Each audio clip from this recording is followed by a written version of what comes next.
شبر علی غضب کو منصوبہ ساز بندہ ہے. سواریاں ویگن پہ چڑھ کے کالج پہنچی.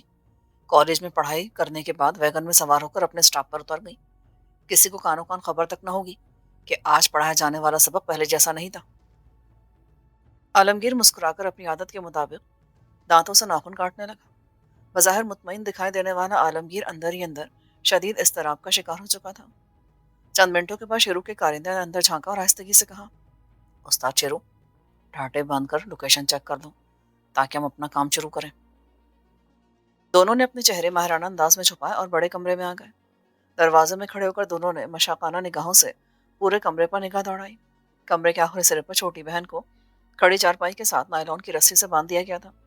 وہ کوشش کے باوجود گردن موڑ کر کمرے میں ہونے والی کارروائی کو نہیں دیکھ سکتی تھی. بڑی بہن کمرے کے وسط میں رکھے بڑے سے بیڈ کے وسط پہ بیٹھی ہچکیاں بھر رہی تھی. ویڈیو کیمرہ کہیں دکھائی نہیں دے رہا تھا, مگر دونوں آگاہ تھے کہ کہیں چھپے ہوئے کیمرے کی آنکھ کمرے کی نقل و حرکت کو ہمیشہ کے لیے محفوظ کری ہوگی. عالمگیر کے ایک ساتھی نے اشارہ پاتے ہوئے اپنی کارروائی کا آغاز کیا. بیڈ کے پاس آ کر کہا, اے لڑکی, تم دونوں اس وقت پوری طرح ہمارے شکنجے میں ہو. ہم تمہیں گولی بھی مار سکتے ہیں, مگر ہمارا مقصد تمہیں قتل کرنا نہیں ہے. تمہارا جو بھی مقصد ہو, قتل سے کسی طور کم نہیں ہوگا. کیا چاہتے ہو تم؟ ہم صرف تمہیں چاہتے ہیں. تمہاری بہن پیٹ کے کھڑی ہے. اگر تم ہمارے ساتھ تعاون کرو گی تو محفوظ رہے گی وہ, اس پر کوئی آنچ نہیں آئے گی. اور اگر تم تعاون نہیں کرو گی, جیسا ہم کہیں گے ویسا نہیں کرو گی, تو یہ سوچ لو کہ ہم اپنا کام کر کے ہی رہیں گے. اس صورت میں تم دونوں پر عذاب نازل ہو جائے گا. چند منٹ دیتا ہوں, اچھی طرح سوچ لو, تم یا تم دونوں. پر ہوتے ہوئے منتیں کرنے لگی. ہاتھ جوڑ کر بولی, خدا کا خوف کھاؤ, میرا باپ دل کا مریض ہے. جب اسے اس قیامت کا پتہ چلے گا تو وہ جان دے دے گا. میں نے تمہیں بتلایا ہے کہ اگر تم تعاون کرو گی تو تمہارے باپ کو پتہ تک نہیں چلے گا. وہ سوچنے لگی, اتنا بڑا حادثہ چھپائے نہیں چھپتا. آج یا کل ابا کو پتہ چل جائے گا, تب کیا ہوگا؟ آنسو خشک ہو گئے. وہ سوچنے لگی, جو اتنا بڑا قدم اٹھا چکے ہیں وہ جڑے ہاتھوں کو دیکھ کر انہیں چھوڑ دیں گے؟ نہیں, میں کر دکھاؤں گی تو یہ درندے میرے ساتھ ساتھ میری چھوٹی بہن کو بھی ادھڑ دیں گے. دونوں کے مرنے سے بہتر ہے کہ ایک مر جائے. میں بڑی ہوں, مجھے ذلت کی گہری کھائی میں اترنا ہوگا. عالمگیر اور شیرو مطمئن انداز میں کمرے سے نکل آئے. اپنے کمرے میں بیٹھ کر شیرو نے کہا, بڑی خاصی عقل مند دکھائی دیتی ہے. چھوٹی کو بچانے کے لیے تعاون پر آمادہ ہو جائے گی. شیرو استاد, مشکل سوال کے مقابلے میں آسان سوال رکھا جائے تو بندہ سر جھکا کر آسان سوال حل کرنے لگتا ہے. اس کے ساتھ بھی یہی کچھ ہو رہا ہے. نہ جانے ہمارے سامنے کیسا پرچہ حل کرنے کے لیے رکھا جائے گا. شیرو ہنسنے لگا.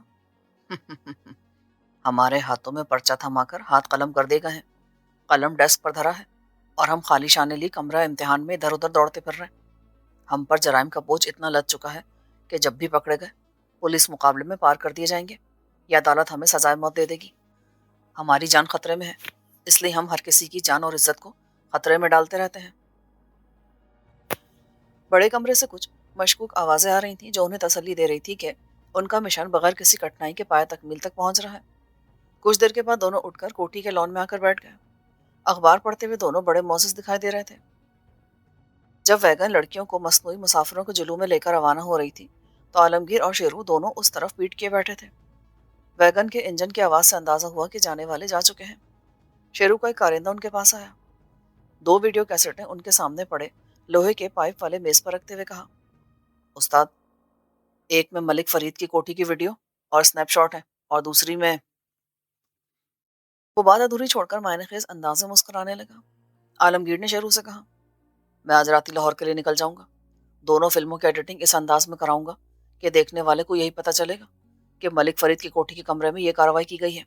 چند دن لگ جائیں گے اس کام میں. بھئی یہ تم جانو اور تمہارا کام جانے. میرے ذمہ لگا کیا کام کامیابی سے پایہ تکمیل تک پہنچ چکا ہے. شیرو نے اپنے کارندے کی طرف منہ کیا. تم نے فلم لڑکیوں کو دکھا دی تھی؟ بڑی کو دکھائی تھی, اسے سمجھا بھی دیا تھا کہ اگر کسی کو کچھ بتانے کی کوشش کی تو اس فلم کی کاپیاں گاؤں بھر میں پھیلا دی جائیں گی. عالمگیر دونوں کیسٹس اٹھائے ہاتھ لہراتا کوٹھی سے نکل گیا. اس کی گاڑی بڑی سرکار کی کوٹھی میں کھڑی تھی. وہاں تک اسے رکشہ پکڑ کے جانا تھا. اپنی گاڑی میں بیٹھ کر اس نے سردار کو فون پر مشن میں کامیابی پر مبارکباد دے دی تھی. سردار کی آواز سن کر ہی اس نے اندازہ لگا لیا تھا کہ اس کے روم روم میں خوشی کی لہر دوڑ گئی ہے. ویگن سے اپنے اسٹاپ پر اترنے والی دونوں لڑکیاں ایک دوسرے سے نظریں چرا رہی تھیں. آج جو پڑھا تھا وہ دنیا کے کسی بھی نصاب میں نہیں لکھا تھا۔ بڑی بہن نقاہت سے قدم گھسیٹتے ہوئے سوچ رہی تھی، جی چاہتا ہے کہ زمین پھٹ جائے اور میں اس میں چوٹی تک اتر جاؤں۔ پڑھانے گئی تھی، غلاظت کی پوٹ بن کر واپس آئی ہوں۔ علم کی شمع روشن کرنے کے لیے گھر سے نکلی تھی، اور ایسی آگ بدن میں بھر لائی ہوں جو مرتے دم تک سکھ کا سانس نہیں لینے دے گی۔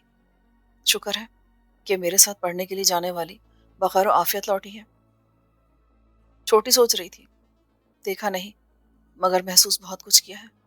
میرے لیے باجی نے اپنی عزت کی قربانی دے کر مجھے ہمیشہ ہمیشہ کے لیے خرید لیا ہے۔ کاش ہم دونوں دھوپ سیکنے کے لیے صحن میں پڑی چارپائیاں بچھا کر بیٹھی رہتی اور یہ سب کچھ نہ ہوتا۔ یا اللہ، یہ ہم پر کیسی قیامت ٹوٹ پڑی ہے جس سے پوری دنیا بے خبر ہے۔ ایک بار کی دونوں کے دل سے دعا نکلی کہ دنیا جس طرح بے خبر ہے ایسے ہی قیامت تک بے خبر رہے، ورنہ کچھ بھی باقی نہیں رہے گا۔ ڈرائیور اور باڈی گارڈ دونوں نے شاپنگ سینٹر سے متصلہ تمام علاقہ کھنگال مارا مگر بی بی کا کہیں پتہ نہ چلا۔ پولیس کی گاڑیاں جا بجا پھیلی ہوئی تھیں۔ انہوں نے بڑی احتیاط سے کئی پولیس والوں سے بھی دریافت کیا مگر کوئی سراغ ہاتھ نہ آیا۔ رحمت بی کو اس امید پر فون کیا کہ ہو سکتا ہے وہ رکشہ یا ٹیکسی پکڑ کر گھر پہنچ گئی ہو، لیکن وہ گھر نہیں پہنچی تھی۔ دونوں کی حالت خراب ہونے لگی، ہونقوں کی طرح ایک دوسرے کا منہ دیکھنے لگے۔ ڈرائیور ڈرستی آواز میں بولا، بی بی کو زمین نکل گئی آسمان، 2 گھنٹوں میں ہم نے پورا علاقہ چھان مارا۔ سردار ہمیں کچا چبا ڈالے گا جب اسے پتہ چلے گا کہ بی بی غائب ہو گئی ہے۔ گارڈ نے کہا، میرا خیال ہے ہمیں تھانے اور اسپتال چیک کرنے چاہیے۔ امید ہے کہیں نہ کہیں ہمیں بی بی مل جائے گی، اگر نہ ملی تب سردار کو اطلاع کر دیں گے۔ ڈرائیور چاہتا تھا کہ فوری طور پر سردار کو فون پر مطلع کر دینا چاہیے۔ گارڈ اس حق میں نہیں تھا۔ دونوں نے اطراف کے اسپتالوں اور تھانوں سے رابطہ کیا مگر ناکامی ہوئی۔ نامراد ہو کر کوٹھی پر پہنچے، تب تک 4 گھنٹے بیت چکے تھے۔ رحمت بی نے انہیں بتلایا کہ بی بی کوٹھی پر نہیں پہنچی۔ دونوں سر پیٹ کر رہ گئے۔ ڈرائیور نے فکر آمیز لہجے میں کہا، میں نے تمہیں کہا بھی تھا کہ سردار کو فون کر کے بتا دیتے۔ اب وہ اس بات پر بھی خفا ہوگا کہ ہم نے فون کرنے میں اتنی تاخیر کیوں کی۔ رحمت بھی کو بھی صورتحال کی سنگینی کا احساس نہ تھا۔ ان کی باتیں سن کر وہ سرسیمہ نگاہوں سے باری باری دونوں کی طرف دیکھنے لگی۔ گارڈ نے اس کو شاپنگ سینٹر میں ہونے والے دھماکے اور بی بی کے نہ سمجھ میں آنے والے غیاب کے بارے میں تفصیل سے بتایا۔ وہ برآمدے کے ستون سے ٹیک لگا کر فرش پر بیٹھ گئی، سر پیٹنے لگی اور انہیں کوسنے لگی۔ تم پر سردار ہزاروں روپے خرچ کرتا ہے، حرام کھلاتا ہے، صرف اس لیے کہ تم بی بی کی حفاظت کرو، اور تم اسے مصیبت میں ڈال کر ہجڑوں کی طرح تالیاں پیٹتے گھر آ گئے۔ نکل جاؤ یہاں سے، اور وہ جہاں سے بھی ملے اسے لے کر آؤ، ورنہ کے آگے والا کام سردار کا تھا۔ تینوں کو اپنی ہڈیاں ٹوٹتی دکھائی دے رہی تھیں۔ ایسے میں فکس لائن فون کی گھنٹی بجی۔ یوں لگا جیسے کانوں کے قریب کوئی بم پھٹ گیا ہو۔ دونوں جھل پڑے۔ گارڈ نے کمرے میں جا کر CLI پر نمبر پڑھا۔ فون نے چڑھ کر آنکھوں میں آ گیا۔ سردار کا فون ہے، آ کر سنو۔ رحمت بھی اور ڈرائیور اس کے پیچھے پیچھے کمرے میں آ گئے تھے۔ کسی کی ہمت نہیں ہو رہی تھی کہ وہ سردار کا فون اٹینڈ کرتا۔ تھک کر بیل خاموش ہو گئی۔ رحمت بی نے بڑی کھڑکی کا پردہ ہٹا کر باہر دیکھا۔ دونوں کو امید بندھی کہ ہو سکتا ہے بی بی آ گئی ہو۔ رحمت بی کا اترا ہوا چہرہ دیکھ کر دونوں کے منہ لٹک گئے۔ فون پھر بجا۔ گارڈ نے توہن و کرہن فون اٹھایا۔ سردار کی چنگھاڑتی آواز سنائی دی، کہاں مر گئے سب لوگ، فون کیوں نہیں اٹھاتے؟ جی سردار۔ رحمت بی کدھر ہے؟ اسے بتلاؤ کہ سردار کا فون ہے۔ جی، 1 منٹ، بلواتا ہوں۔ گارڈ نے سہمی ہوئی نگاہوں سے رحمت بی کی طرف دیکھا۔ اچانک مین گیٹ پر ہارن بجا۔ سردار کے فون کو ہولڈ پر منتظر رکھ کر تینوں بجلی کسی صورت سے گیٹ پر بھاگ گئے۔ گارڈ نے گیٹ کھولا۔ باہر اسپتال کی ایمبولینس کھڑی تھی۔ تینوں کے دل دھک سے رہ گئے۔ اگلی سیٹ سے سفید کپڑوں میں ملبوس ایک آدمی اتر کر ان کی طرف آیا۔ سردار فضل خان کی کوٹھی یہی ہے؟ جی۔ خیر تو ہے نا؟ بالکل خیریت ہے۔ سردار فضل خان کی بیٹی دھماکہ سن کر بے ہوش ہو گئی تھی۔ ایک رفائی ادارے نے اسے اٹھا کر اسپتال پہنچا دیا تھا۔ ہوش میں آنے پر اسے لے آئے ہیں۔ اسی دوران ایمبولینس کا پچھلا گیٹ کھلا۔ شانی بی بی ڈگمگاتے قدموں سے چلتی ہوئی ان کی طرف آنے لگی۔ تینوں بھاگ کر اس تک پہنچے۔ ٹٹولتی نظروں سے دیکھا۔ بخیریت پا کر اطمینان کا سانس لینے لگے۔ ڈرائیور نے کچھ نوٹ ایمبولینس سے برآمد ہونے والے سفید پوش کو تھمائے اور وہ سب بعجلت کوٹھی میں داخل ہو گئے۔ ان میں سے کسی نے یہ پوچھنے اور دیکھنے کی زحمت ہی نہ کی کہ ایمبولینس کس اسپتال کی طرف سے آئی تھی۔ شانی بی بی کو کمرے میں پہنچا کر تینوں ایک دوسرے کی طرف دیکھنے لگے۔ رحمت نے اسے بیڈ پر لٹاتے ہوئے پوچھا، بی بی اب طبیعت کیسی ہے؟ وہ خالی خالی نظروں سے اسے دیکھنے لگی، پھر آنکھیں بند کرتے ہوئے بولی، مجھے اکیلا چھوڑ دو، میں ٹھیک ہوں۔ تینوں کمرے سے باہر نکل آئے۔ رحمت بی بی کو سردار کا فون یاد آ گیا۔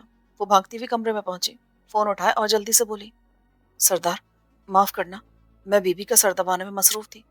وہ سوئی ہے تو میں فون سننے کے لیے آئی ہوں. میں 15 منٹ سے فون تھام کر بیٹھا ہوں. خدا جانے تم لوگ کو عقل کب آئے گی.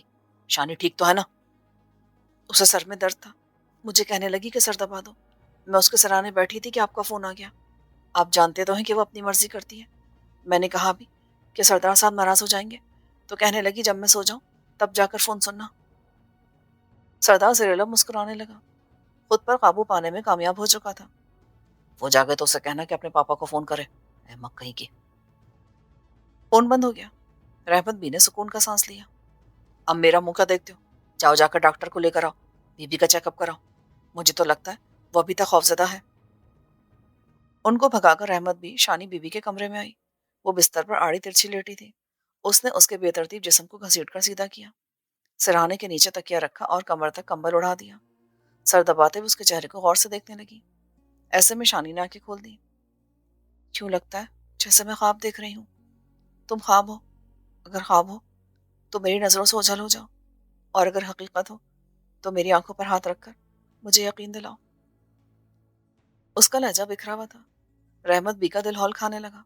اس کی آنکھوں پر پیار سے ہاتھ پھیر کر بولی، میری جان تم ہوش میں ہو، جاگ رہی ہو. میں تمہارے پاس بیٹھی ہوں. تمہیں گھبرانے کی کوئی ضرورت نہیں.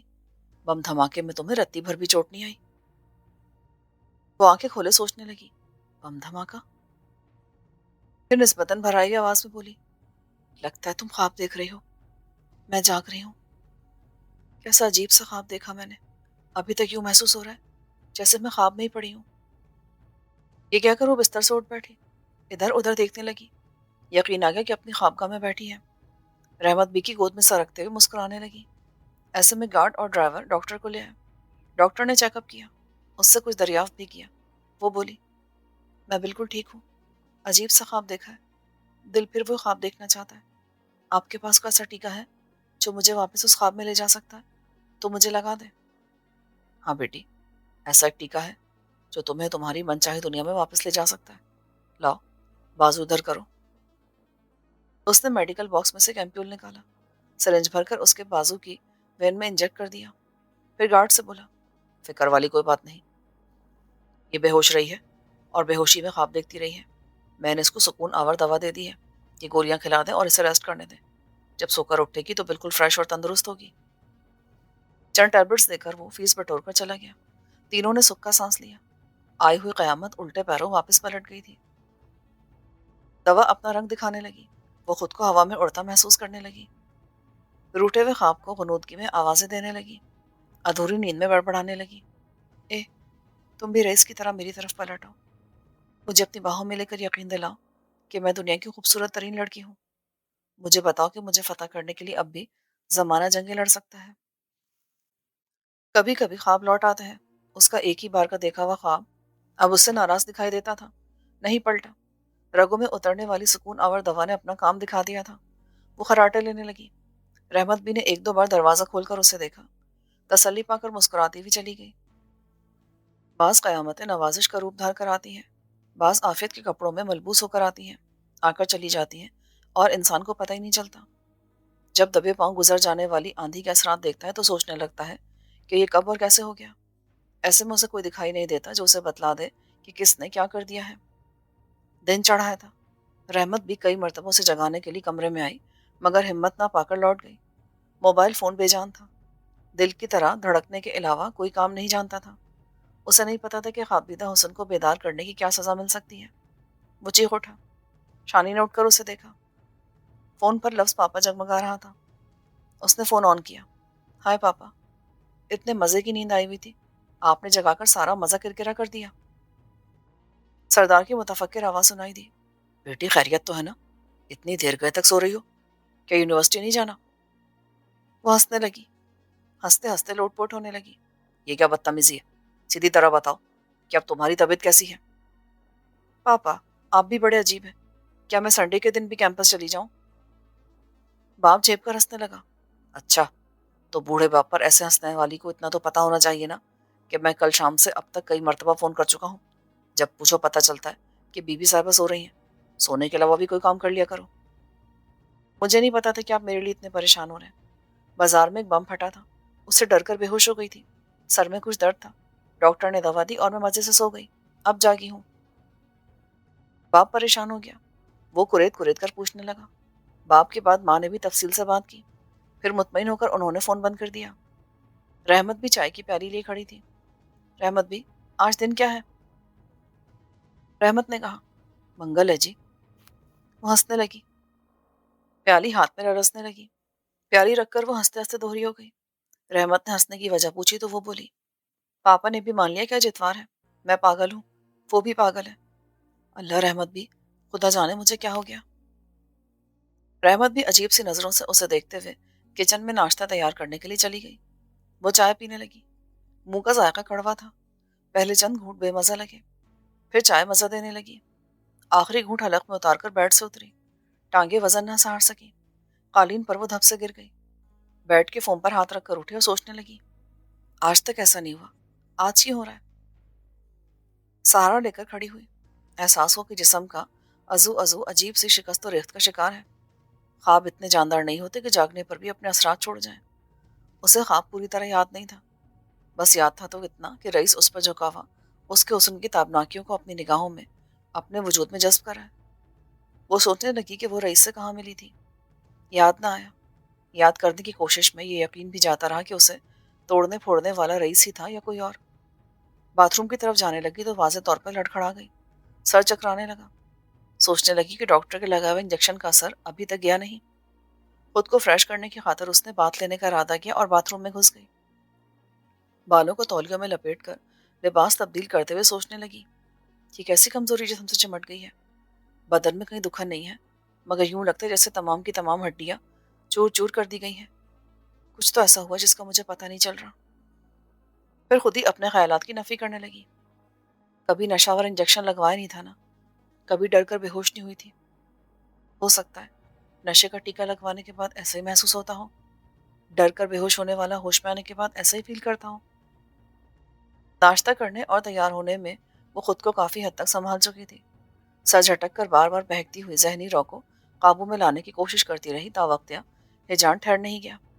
ٹہلتے ہوئے لان میں آ گئی. کرسی پر بیٹھ کر فون پر رئیس سے رابطہ کرنے لگی. متعدد بار کی کوششوں سے بھی رابطہ نہ ہوا تو جھنجھلا کر پھولوں سے الجھنے لگی. وہ پھر سے رئیس کا نمبر ملانے لگی تھی کہ کوئی اجنبی نمبر اس کے فون پر آیا. اس نے چونک کر نمبر دیکھا. جی فرمائیے کون صاحب ہے؟ دوسری طرف سے گھٹی گھٹی سی آواز سنائی دی. یوں لگا جیسے کوئی جان بوجھ کر آواز بدلنے کی کوشش کر رہا ہو. اجنبی بن کر کان میں سرگوشی کرنے والا کہہ رہا تھا شاہانہ فضل میں تم سے کچھ کہنا چاہتا ہوں. غور سے میری بات سنو. مگر آپ ہیں کون اور کیا کہنا چاہتے ہیں مجھ سے؟ میں کون ہوں یہ بتانے کا کوئی فائدہ نہیں کیونکہ تم مجھے نہیں جانتی ہو. میں کیا کہنا چاہتا ہوں یہی بتانے کے لیے میں نے فون کیا ہے. کل تمہاری زندگی سے 3-4 گھنٹے چرائے جا چکے ہیں. اتنی صفائی سے کہ تمہیں خبر تک نہ ہوئی.